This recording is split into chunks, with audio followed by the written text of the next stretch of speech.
Next 24 hours are going to go pretty fast. And I believe that God has brought you here because he has something to say to you. He's brought you from all kinds of different places. I understand that we got some people from Iowa here, Iowegians. Some people from Oklahoma, from Kansas, from Missouri, Colorado. They're all over here. We won't let them sit anywhere else. Here's what we're talking about. 3 kings. You are a royal priesthood, a people that belong to God. And he wants all of you to act like his kings. So part of what God did to help you act like his kings is tell you stories about his kings from the Old Testament. And if you have a Bible, maybe in your hand or on your phone, we're going to land... Don't laugh, I'll use it on you. We're going to land in 1 Samuel 13.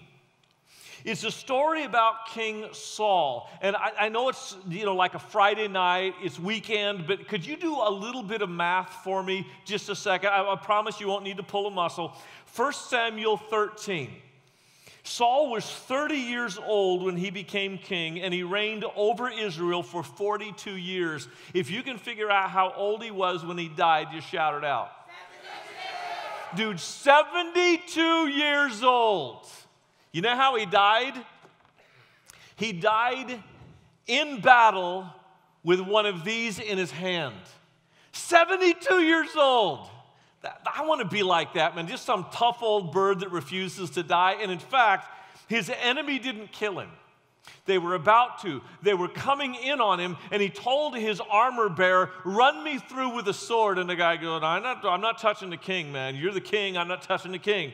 He goes, no, kill me, or else my enemies will cut my head off, and they'll put my head on a wall. In fact, they did that, actually, when they found Saul dead. His armor bearer refused to do it, so what Saul did was laid his sword down, he put it under his sternum, and then he fell on it until he bled out. Tough old dude, 72 years old.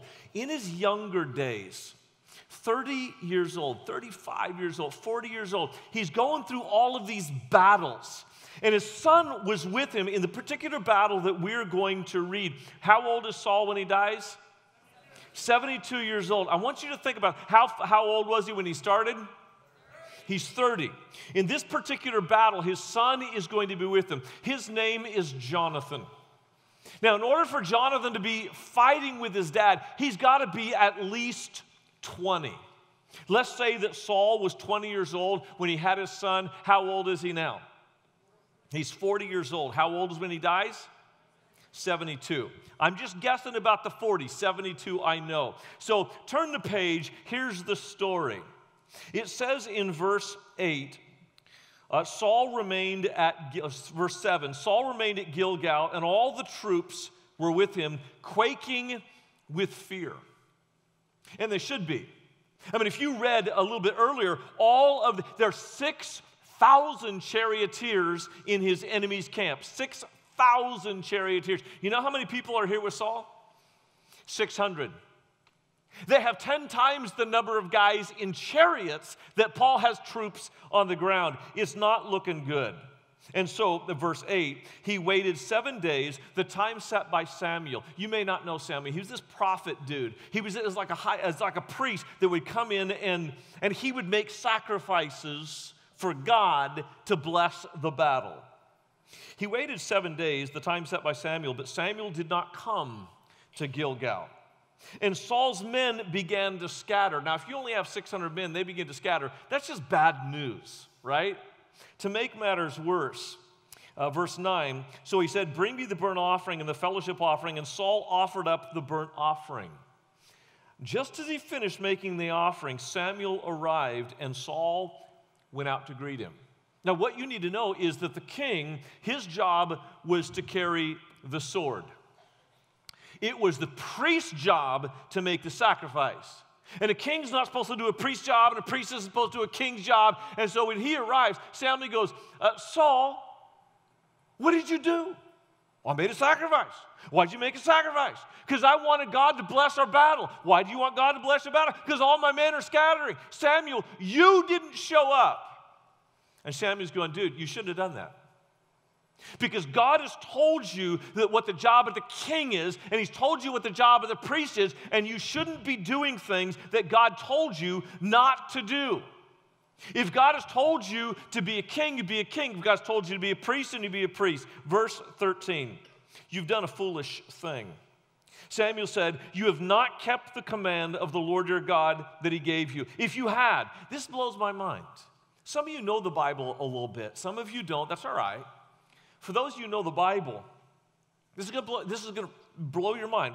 It says, if you had, he would have established your kingdom over Israel for all time. Now, some of you know the most famous king of Israel. Go ahead and shout out his name. David, King David. Saul was king first, and then came King David. Here's what's surprising. There never should have been a King David. I'm going to say it again. There never should have been a King David. Why was there? Because Saul did what God told him not to do. And I want you to understand something in your own life. That God has something in store for you that is beyond what you can imagine. He wants to give you, not the same kind of kingdom as Saul, but God has something he wants to give you. A life that he wants you to live. A blessing he wants to bestow upon you. But so many of us destroy what God has intended to give us by doing what God told us not to do. And Samuel says that was a foolish thing for you to do. Verse 14, but now your kingdom will not endure. The Lord has sought out a man after his own heart and appointed him ruler of the people because you had not kept the Lord's command. How old is Saul right now? Assuming that his son is 20, and assuming that he was 20 when he had his son, how old is Saul right now? He's 40 years old. And when does he die? 72. Listen carefully, guys. Saul lived for 32 years as king without the blessing of God. And some of you are going to leave this place and you're going to enter into an adult world. You're going to go to college, you're going to get married, you're going to have kids, you're going to have a career. You're going to have a mortgage and you're going to have a pool in your backyard and you're going to go on vacations to Disneyland. But you will never live up to the potential that God has for you because right here, right now, you are doing some things that God said, I don't want you to do that. Just trust me when I say I have something extraordinary for you, but instead of trusting God, you know what you're doing?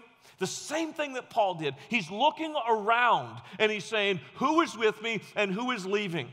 And when there are men around you, friends around you that start to walk off, you go, oh, wait. Don't go. I'll do for you what you want me to do, rather than doing for God what he wants you to do. Underneath your seat are 3 pieces of paper, red, white, and blue. I want you to take a moment right now. And I know this isn't fair. You're in high school and you're students, and to think about what you're going to be 30 years from now is probably unfair. But when you're 30 years from now and you got a little paunch and a kid yourself that's going to battle with you, I want you to ask this question. What is it that God might have in store for me that I'm destroying right here, right now, because I am doing what will please the people around me rather than what God has commanded me to stay away from? And on this red piece of paper, here's the question. Are you doing something right now that God said, don't do that, that might rob you of the blessing that he wants to put on your life? If you are, and maybe you're not, that's great, but if you can think of something you're doing right now that doesn't honor God, God told you don't do that. You know he doesn't want you treating your girlfriend that way. You know that he doesn't want you ingesting that or smoking that or saying that or doing that or being that. If there's something that you are doing that God forbids you to do, I want you to just take out this red paper. You can fold it up. Nobody else needs to see it but you. I just want you to write what it is on this piece of paper that you're doing that 30 years from now might be opened in front of everybody, and they would see that you have a secret in your life that robbed you of a blessing for an entire generation. Just stick that in your pocket. I want to get to the second story in chapter 14. Israel is in a world of hurt right now because the enemies, they're called the Philistines, and they're extinct now, so you can go ahead and make fun of them. The Philistines wouldn't let the Israelites make these swords. And so they looked around the camp. You know how many swords they have? For all the 600 men that are trying to go against these 6,000 charioteers, you know how many of these had? 2. One for Saul and one for Jonathan. So Saul, in chapter 14, is sitting underneath a pomegranate tree. The Bible actually says that. I have no idea why, but the pomegranate tree, he's sitting under the pomegranate tree. And Jonathan, his son, says to his armor bearer, which is hilarious because he has an armor bearer, and there's only 2 swords. His dad has one, he has the other. I don't know what the armor bearer was actually bearing, but he says to his armor bearer, I don't like those Philistines. Yeah, they're bad. What are we going to do about it? Because there's thousands of them. And they were kind of down in a ravine, and the Philistines were up on this ledge. There's a crevice that went kind of up through the crags and the rock up to the top. It came out a hole in the ground. They knew the territory really well. And Jonathan said, let's go over to the Philistines, and let's show ourselves down here in the valley and say to the Philistines, see what they do. And see, if the Philistines come out, this is what Jonathan said. I don't know what possessed him to say this, but I think it really is a really bad idea. Jonathan says, if they come out and say to us, hey, stay there, we're coming down, then we'll run. We'll know that God's blessing isn't against us, or is against us. But if we say, hey, they come out and say, hey, you come up here, we will climb up the crevice through a hole in the ground, surrounded by our enemies, and we'll know that God is blessing us at that point. I'm going, what in the world? Like, whose idea was that? God's or Jonathan's? But that's what he said. So they go out and they say to the Philistines, hey, stinking Philistines, uncircumcised barbarians. And they come to the crevice, the shelf and these rocks, and they say, hey, talk smack like that. They go, your mama smells like a goat, which in the Middle East is probably true. They go, hey, you want to talk smack? You come up here and talk smack. And Jonathan goes, I told you, let's go. So he gets his sword, straps it to his back, climbs up, and I don't know what possessed him. He comes out, and just imagine this. Like, I don't know if it's like because of honor, they gave him a little bit of space to draw his sword, or if they started beating the bejeebers out of him immediately. But he comes up out of the sword, or out of the hole in the ground with the sharp part of his sword coming out, and he's just, wah! They start going at it. And he kills like a dozen men right away. And the other, it's like this ninja stuff. I don't know what his armor bearer is doing, bearing armor, defending Jonathan from the backside while he's killing Philistines from the front side. But he was so good that he's just like, born identity good. Just destroying it like Jack Bauer good. Which this is time for an irrelevant story. I got a friend of mine who lives in L.A., and he sent me a text the other day with a picture of him and Jack Bauer. Like, he was at an In-N-Out burger, eating a burger, and he told me Jack Bauer gave him 2 fist bumps. The 24 Jack Bauer gave him 2 fist bumps. I said, you realize he killed you and then resurrected you, and you never knew it.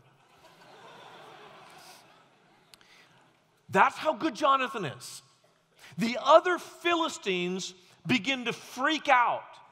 Jonathan killed so many people that the other Philistines that couldn't see what was going on in the fight assumed that they were attacked by multiple Israelites, and they started fighting one another, thinking that there were Israelite spies in their midst. And so you got Jonathan killing Philistines, Philistines killing Philistines. Meanwhile, underneath the pomegranate tree, Saul is going, boy, things are getting bad. I mean, they've got us outnumbered. Whoa, whoa, whoa. Like there's this dust cloud up on the hill. And they see that Philistines are falling off the ledge. They see that the Philistines are packing up camp and beginning to run, and Saul's going, whoa, hey, somebody grab my sword. And they start to follow the Philistines who are killing each other and running. And Saul made a vow. He said, we're going to kill these Philistines. If anyone eats any food before we kill the Philistines, I will kill him. Unfortunately, Jonathan didn't hear what his dad said, because his dad is sitting under a pomegranate tree and he is busy doing the business of killing the enemies. And so they start to chase the Philistines. They go into a wooded area, and Jonathan is just getting after it, man. Left and right, Philistines are falling, and he's getting tired. I mean, these things are heavy.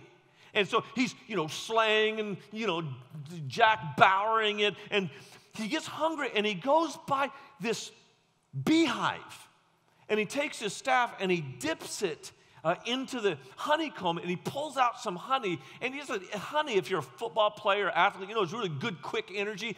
Takes the honey, and then they start chasing after the Philistines. His dad finally catches up, and they start chasing the Philistines, and they get to an impasse, and they say, should we go on chasing Philistines all night long while it's dark, or should we stop? So they stop and ask the Lord. And so they had the priest come and ask God, should we pursue the Philistines or not? And you know what God said? Not a thing. You know why? Because God knew that someone had broken the vow that Saul had made. So Saul had they cast lots. They call them Urim and Thummim, but that's irrelevant. They said, God, if it's the people that have broken the vow, then identify them with the Urim. If it's me and John and my family, I want you to identify with a Thummim. And it came up with a Thummim. And they go, Saul's going, I didn't eat anything. So Jonathan, what'd you do? And he says, well, I ate some honey. I mean, I didn't know. I was chasing the Philistines. I had no idea what kind of vow you made. And Saul said this, may God curse me if I don't kill you before the end of the day. Said that about his own son. And it's interesting the way the Bible describes it. I know you're thinking, well, that's just crazy. It is crazy, because Saul was an idiot. He never should have made the vow in the first place. But listen to it down in verse 44. Saul said, may God deal with me, be it ever so severely, if you do not die, Jonathan. Next verse. But the men said to Saul, should Jonathan die? He who brought about this great deliverance of Israel, never, as surely as the Lord lives, not a hair of his head will fall to the ground. For he did this today, with God's help. So the men rescued Jonathan, and he was not put to death. And you go, great, that's the way it should be, right? I mean, Saul made a stupid vow. Why kill your own son because of a stupid vow that you made? Actually, I think that was the right decision. But it's not without consequences. See, even if you make a stupid vow, God's going to hold you accountable. And the very next verse says this, then Saul stopped pursuing the Philistines as they withdrew from their land. So what's that have to do with you? Everything. Because some of you, you're going to be blessed by God, but you're not going to get the full blessing of God. You're going to go to a certain point with the blessing of God, but at some point you're going to have to stop pursuing your enemies because God's blessing will be pulled from you. Why? Because you've made promises to God that you didn't keep. Some of you right now have promised God, I'm going to go into ministry, and you did that at CIY last summer or at some other conference, and now you're going, I don't know. Maybe I should go, get a football career. I don't know. You go home and tell your mom and dad about this vow that you made that you're going to raise $1,000 for orphans somewhere around the world, and now they're going, are you sure? And you go, I don't know. And just like Saul, the people around you are talking you out of the vow that you made. Just understand, If you made a promise to God and you don't fulfill that promise, that may bring an end to the blessing that he had planned for your life. And maybe right now you could pull out that blue piece of paper and you could say, on this, it's red, white, and blue, white piece of paper, and you could write on this piece of paper, nobody else needs to know this but you. Write on that white piece of paper, have you made a promise to God that you haven't kept? Maybe you made a promise to God that you would be obedient to your parents. Maybe it's some friend that you swore to God that you would tell them about Jesus Christ, and you still haven't yet. Maybe you made a promise to God that you were going to take a compassion child, and you're going to support that compassion child, but you never did. You just let it pass. There's going to be an opportunity for you to do that very thing at the end of the service. I want you to take seriously, because when you make a promise to God, God holds you accountable for that promise. And if you have such a promise, I want you to just fold it on the piece of paper and put it in your pocket. You can save that for later. Chapter 15. It says, Samuel said to Paul, I'm the one the Lord sent you to anoint you king over his people. So listen now to the message from the Lord. This is what the Lord Almighty says. I will punish the Amalekites. The Amalekites, well, it doesn't matter who they are. They were just people that God didn't like. And he had good reason. See, when Moses was leading God's people out of Egypt, they came up to the Amalekite territory and they said, now, Amalekites, please, king of the Amalekites, could we please go through your territory?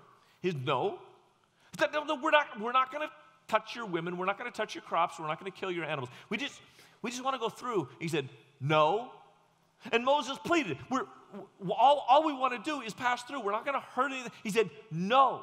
And then Moses said, God, you want us to kill him now? And God said, no, we'll kill him later. So they went around the Amalekites. This has been several hundred years later. God has a long memory. And he said, it's now the time to avenge ourselves on the Amalekites. And Saul, you're the one that gets to do it. I want you to go and take this sword, and I want you, this is a little uncomfortable to talk about. But he said, I want you to wipe the Amalekites off the face of the earth. I want you to kill the male Amalekites, the female Amalekites, the children Amalekites, even the donkey Amalekites, which means they kill the animal Amalekites. And Saul said, okay, I'll do it. I'll do it. And so they killed a bunch of the Amalekites. But the king of the Amalekites, Saul said, don't kill him. And some of the animals of the Amalekites, the soldiers took for themselves to sacrifice to God later. And then Saul set up a high place in his own honor, and he gathered all of the other Israelites around so that they could watch him with the king of the Amalekites. Saul wasn't doing something to honor God, he was doing something to honor himself. And just as the past two events, what motivated Saul was the praise of the people around him.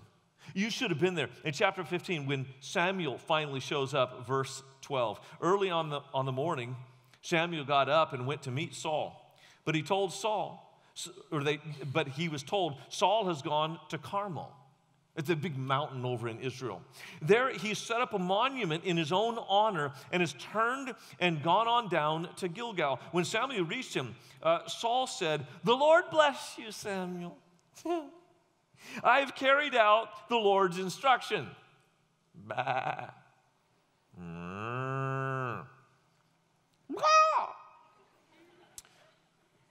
Samuel said, what then is this bleating of sheep in my ears? What then is this lowing of cattle that I hear? Saul answered, the soldiers brought them from the Amalekites. It's not my fault. Somebody else did it. Look, I think all of us, when we're caught in sin, our first instinct is to point the finger at somebody else. It's always somebody else's fault. It's always somebody else's idea. And when you live your life for likes, you'll be quick to point the finger at other people when you are caught in your own sin. See, in chapter 13, Saul did what God told him not to do. In chapter 14, Saul didn't do what he promised God that he would do. And in chapter 15, he didn't do what God told Saul to do. And he begins arguing with the prophet Samuel and saying to him, no, I really did what you asked me to do. Listen to verse 14. Samuel said, what is this bleating of sheep? Verse 15, Saul answered, the soldiers brought them from the Amalekites. They spared the best of the sheep and the cattle to sacrifice to the Lord, get this, your God. And now God's not even Saul's God. Samuel, your God demanded this, and your God is going to get the praise.